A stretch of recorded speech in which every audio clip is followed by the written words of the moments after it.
Welcome to This Week in South Carolina. I'm Gavin Jackson. This week, we're looking at the first execution in the state in more than 13 years, as well as presidential campaign politics. But first, I'm joined by Associated Press reporter Jeffrey Collins to talk about the latest on the death penalty in the state. Jeffrey, thanks for joining us. Oh, you're welcome, Gavin. Good to be here. So, Jeffrey, just want to kind of start off by getting a broad overview of Freddie Owens, who was executed last Friday. Give us a background on who he was and what he did to get onto death row. Freddie Owens, in 1997, authorities say he shot and killed a Greenville convenience store clerk. His co-defendant testified that killed the woman because she couldn't get the safe open. He was convicted, sentenced to death in 1999. Two different times his death sentence was overturned. His conviction was never overturned, but his death sentence was overturned. And both times he was sentenced to death again. Hovering over that case, though, is one he was never prosecuted for. Between being found guilty in 1999 and being sentenced in the Greenville County Jail, he brutally assaulted and killed a fellow inmate. And he was charged with murder. Those charges weren't dropped until 2019, when all of his appeals were up in the Greenville convenience store clerk case. And so, but his confession, he confessed to it immediately after killing the inmate, was read each time he was sentenced to death. So that kind of floats over this case. And then, obviously there were years and years and years of appeals. There was a long pause we'll probably talk about shortly. And then we get to Friday. And on last Friday, there were decisions being made up until the point of the execution, with the U.S. Supreme Court saying no. And then, of course, the governor, who has the ability to grant clemency to death row inmates, also saying no. Was that expected in some ways based on what you've seen in the past with how these go forward? The fact that, the requests were not unusual, and the fact that they were denied were not unusual as well. The Supreme Court rarely intervenes, especially in its current makeup. It's much harder to get them to come in what's typically a 6-3 court. On the governor's side of things, it's never happened before. South Carolina has executed 44 inmates since the death penalty restarted in 1976. No governor's granted clemency to any of them. Yeah, it's always the tough on crime stance, essentially, too. But over the years, Jeffrey, we have had different conversations with the Department of Corrections. You've seen this play out at the State House too, trying to restart executions. It's been 13 years, like we said, since we've had one of those until last Friday. We have several inmates on death row at Broad River Correctional Institution over in Columbia. What were some of the key moments over the past 13 years to get us to this point, from when lethal injection stopped back in 2011 to now Freddie Owens was put to death by lethal injection last Friday? The last execution was in 2011, and it was a man who voluntarily gave up some of his appeals. So that was part of it. Part of it was just because the ebb and flow of court cases, especially in the first few years after 2011, no one came up. And then by the time folks started to run out of appeals, inmates started to run out of appeals, Brian Sterling became corrections director. He had looked, he kind of did an overview of the agency, looked at everything, and discovered that the drugs that South Carolina, they used 3 drugs at the time, some of them were out of date.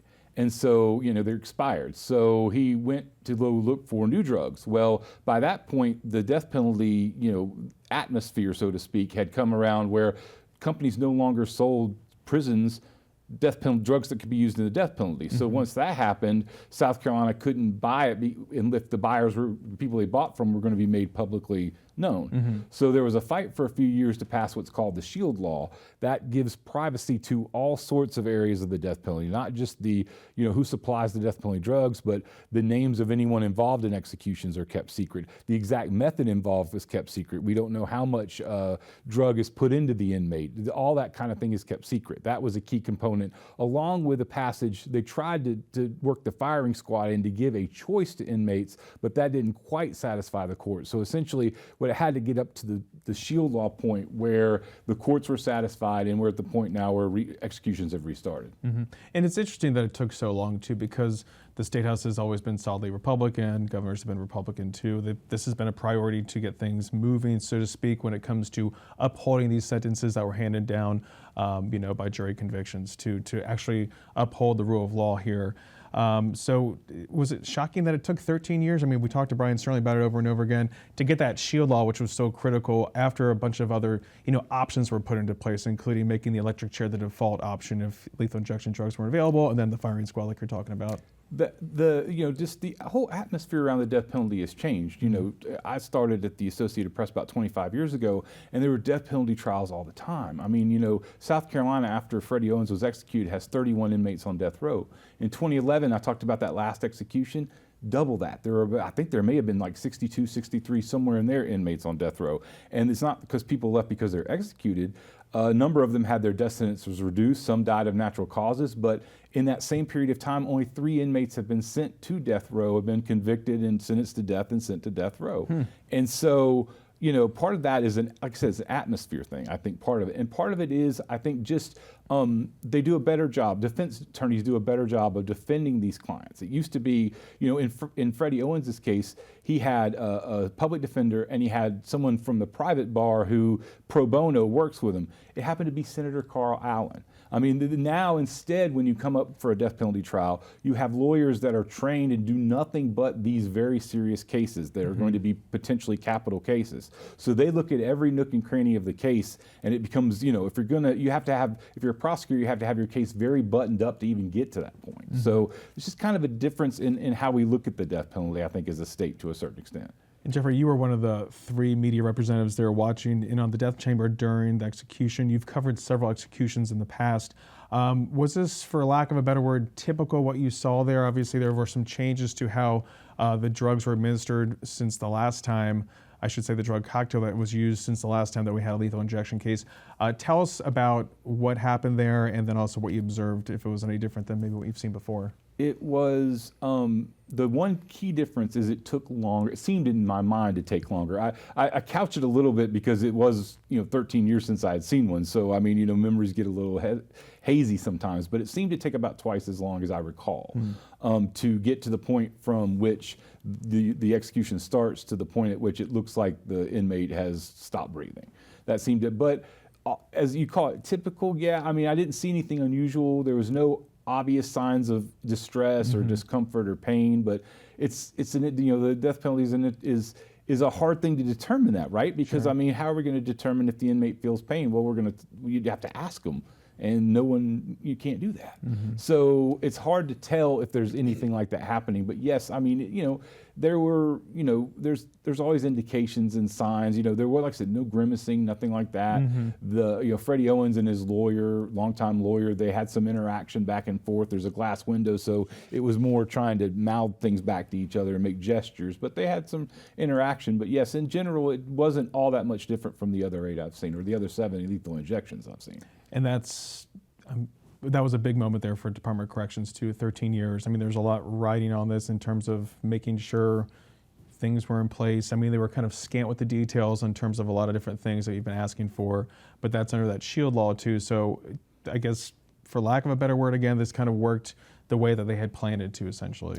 Didn't see anything that was out of the ordinary or unusual outside of that 35 minute delay, because typically when they start these right at 6 or just a little bit after, and that was a court delay. In fact, they all had us in there at 5:57 like they typically do to witness the execution, and you just sat there in silence, and then finally the general counsel for the Department of Corrections made a short statement. He's in the room and said, the U.S. Supreme Court is reviewing the case, that's the delay. But I mean, outside of that, yes, it seemed like there were no issues or any problems.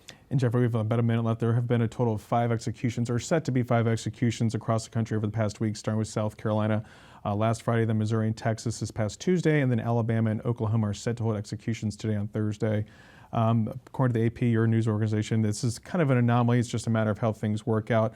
Then Alabama is to use nitrogen gas to execute Alan Miller. This will be the second time the state has used that method. So where does our state go from here now that things have restarted? Things seem to be working the way that officials expect them to go.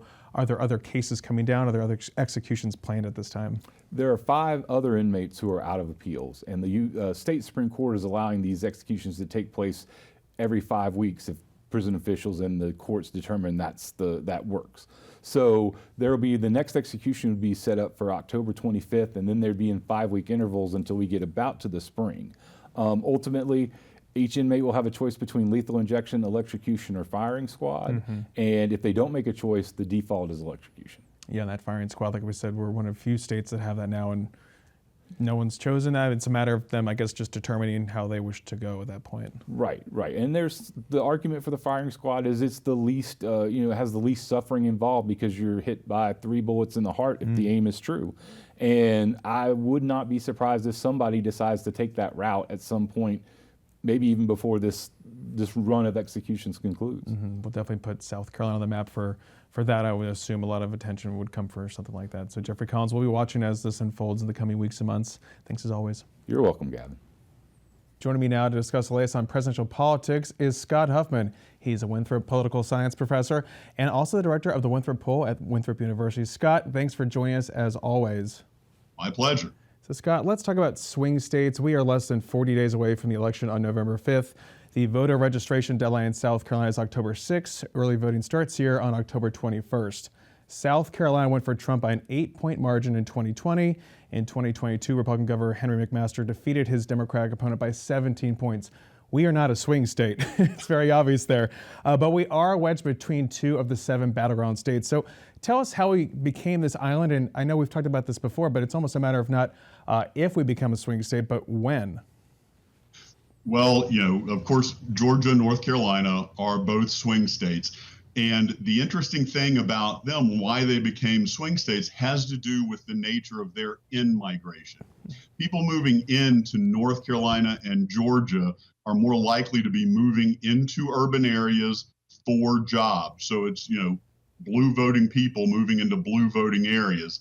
And the people leaving North Carolina and Georgia, it's a lot smaller number because both states are growing, tend to be leaving from rural, more red areas. Now that makes those areas even more red, but lower in population. The difference in South Carolina among growth South states were a bit of an exception.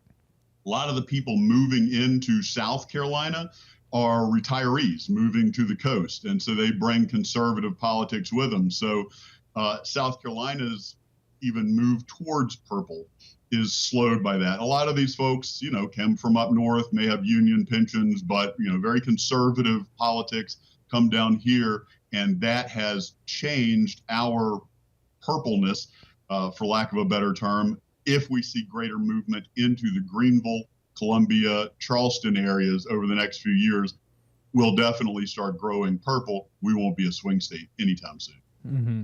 And really, honestly, when you start thinking about the purpling and the making it a little bit more democratic versus the solid red that it is, that's going to be something that would probably even happen more so down in the 1st congressional district where it was kind of purple before redistricting made it, again, solidly red. And then there's only 1 Democratic district out of the 7 congressional districts, and that's the 6th district with Jim Clyburn. So it would be a long road ahead until we saw some drastic changes to that map. Well, and gerrymandering in South Carolina is a team sport at this point. Both sides want to make sure that they have safe seats. So while they decry the other side trying to do something, they're always carrying water for them as well because they want their seats to be safer. We have something like over 40% of our state House seats uncontested in this election and over 50% of our state Senate seats uncontested. That means they're gerrymandered in such a way that the only contest that matters is the primary for that party. With that level of gerrymandering, you can take a district like the 1st and it start to move in one direction, and you can slightly redraw it, make one district even more blue and another district even more red. Mm-hmm. And Scott, when we look at those swing states again, Georgia has a Republican governor and 2 Democratic U.S. senators elected in 2020 when the state went for Biden. North Carolina has 2 Republican senators and a Democratic governor. That open race is a major focus right now as Republican gubernatorial candidate Lieutenant Governor Mark Robinson appears to be dead in the water with this campaign less than 6 weeks out following a damning report that ties him to graphic past comments on a pornographic website. How do you see this race affecting the ticket in North Carolina? Does Democratic Attorney General Josh Stein have an easier chance of winning than Harris at the same time? Actually, this is one of those races where usually the presidential race has coattails and helps the gubernatorial race and down ticket races. This is one of those strange elections where it might be kind of an up ticket focus. A lot of people are going to turn out for that gubernatorial race, and a lot of them are going to be voting for Josh Stein, but a lot of them are also going to be voting against Mark Robinson. And to the degree that those, especially the unaffiliateds, and in North Carolina, they register by party. And if you don't register by Democrat, Republican, or third party, you register as unaffiliated. Those unaffiliated people who turn out to vote against Mark Robinson, to the degree they also vote for the Democrat at the top of the ticket, Kamala Harris, it can help her as well. The North Carolina Republican Party is really just struggling at this moment. Even if Robinson drops out, his name remains on the ballot no matter what. And if he does drop out, Republicans have to very quickly name a replacement and then start a massive campaign to say, hey, you'll be clicking the box for Mark Robinson, but you'll really be voting for John Smith. And is that feasible right now with Robinson saying that he's not dropping out, that he's denying these claims, but also not at the same time trying to get them authenticated? With Mark Robinson, apparently anything's possible. I really thought I had seen virtually everything, and every election pops up with something brand new and even more eye-popping. So I wouldn't be surprised if Mark Robinson did ride this all the way through, but his money has dried up and his staff are, leaping off the ship. Mm-hmm. And it's interesting because it just makes North Carolina so much more in play now when, Republicans were really trying to hold that one there. Anything that you can deduce from all this, Scott, that it might now be more of a blue state? Somewhat more likely at this point, it seems like. Well, among the close swing states in the last election, if you kind of look at the 7 closest states in the last election that are swing states this time, North Carolina was the only one that went for Trump. And so if that flips it, then that's a big deal for Kamala Harris. But you got to remember the victories in all 7 of those swing states in the last election. If you add up the votes, the margin of victory for each one of those states altogether, it only came to 0.24% of the electorate who decided the election, essentially, although that counts for 17.5% of the Electoral College votes. But every vote counts in a swing state. Sure does. And now, Scott, pivoting back to South Carolina again, we have no statewide races. We have congressional races. We have state House and state Senate races, all very important in their own right. But we also have, of course, the presidential races on the ballot here. So when you're looking at results from Election Day in South Carolina, we're talking about our growth in our state. What areas are you looking at specifically for any changes or demographics that maybe reinforce what's already in play? I'm actually looking for turnout among various demographics. We have a very, very small but growing Hispanic community. I remember from 2010 to 2020, the Hispanic population doubled, but it went from 2.5% to 5%. So it is very small, but to the degree it's growing, it's an important demographic component to keep an eye on.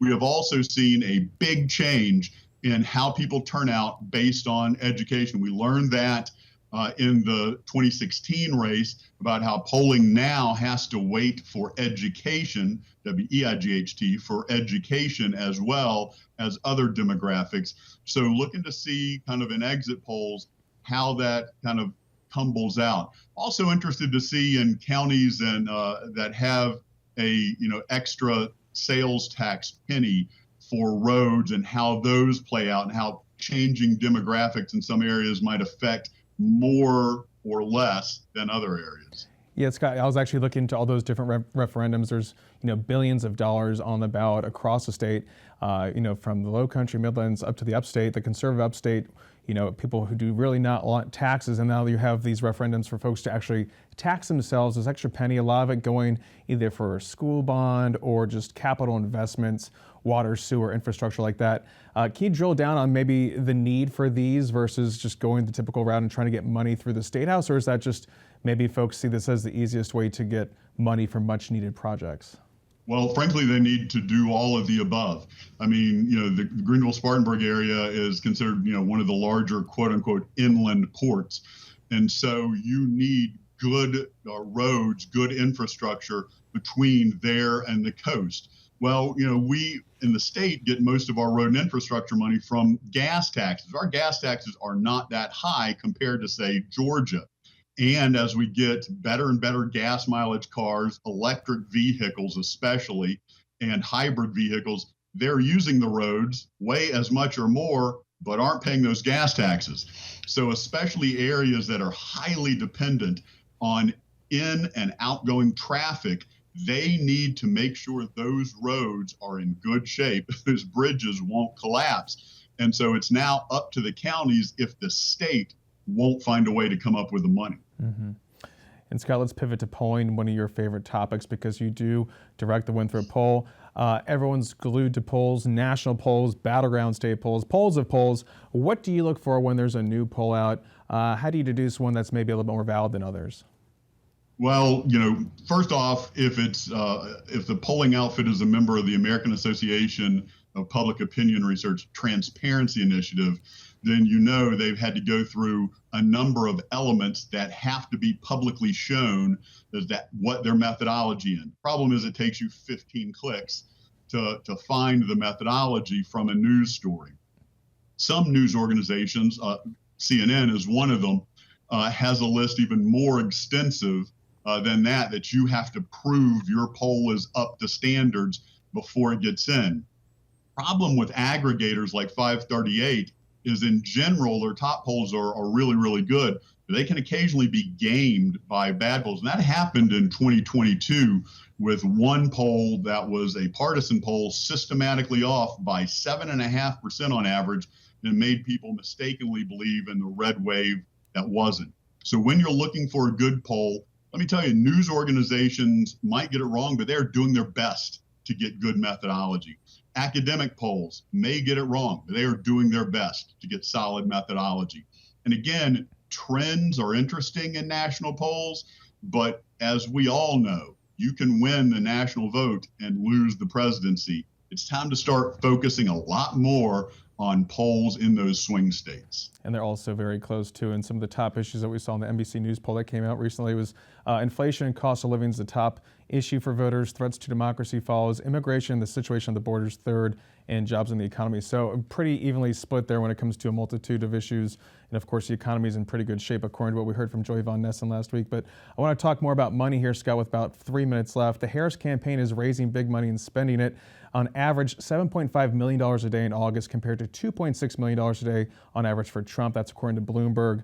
The Harris and outside groups are set to spend $559 million in advertising from Labor Day through the election compared to $306 million for Trump. There's a lot of spending in these key swing states.